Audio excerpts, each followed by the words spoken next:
তত্ত্বাবধায়ক সরকার ব্যবস্থা বাতিল সহ বেশ কিছু বিষয়ে আনা সংবিধানের পঞ্চদশ সংশোধনীকে অবৈধ ঘোষণা করে রায় দিয়েছেন হাইকোর্ট। 17 ডিসেম্বর বিচারপতি ফারাহ মাহমুদ ও বিচারপতি দেবাশিস রায়চৌধুরীর সমন্বয়ে গঠিত হাইকোর্ট বেঞ্চ এ রায় দেন। রায়ের পর্যবেক্ষণে উচ্চ আদালত বলেন, পঞ্চদশ সংশোধনীর মাধ্যমে সংবিধানের মৌলিক কাঠামোকে ধ্বংস করা হয়। এর মাধ্যমে দেশের নির্বাচন ব্যবস্থাকে ধ্বংস করা হয়েছিল। হাইকোর্টের পর্যবেক্ষণে আরও বলা হয়, সংবিধানের মূল সৌন্দর্য হল জনগণের ক্ষমতায়ন। জানান, তত্ত্বাবধায়ক সরকার রাজনৈতিক ঐক্যমত্যের ভিত্তিতে হয়েছিল, এজন্য এটি সংবিধানের মৌলিক ভিত্তি হয়ে গেছে। এর আগে গত 5 ডিসেম্বর বহুল আলোচিত তত্ত্বাবধায়ক সরকার বাতিল সহ বেশ কিছু বিষয় সংবিধানের পঞ্চদশ সংশোধনী কেন অবৈধ হবে না, এই মর্মে জারি করা রুলের রায়ের জন্য আজকের দিন ধার্য করেন হাইকোর্ট। দীর্ঘ 23 কার্যদিবস শুনানির শেষে হাইকোর্ট রায়ের দিন ধার্য করেন।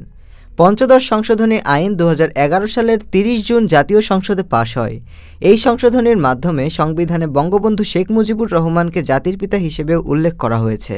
এই সংশোধনীর দ্বারা তত্ত্বাবধায়ক সরকার ব্যবস্থা বিলোপে করা হয়। আগে মেয়াদ শেষ হওয়ার পরবর্তী 90 দিনে নির্বাচন করার বিধান থাকলেও ওই সংশোধনীতে পূর্ববর্তী 90 দিনের মধ্যে নির্বাচন করার বিষয়টি সংযোজন করা হয়। ডেস্ক রিপোর্ট, আজ বার্তা, ঢাকা।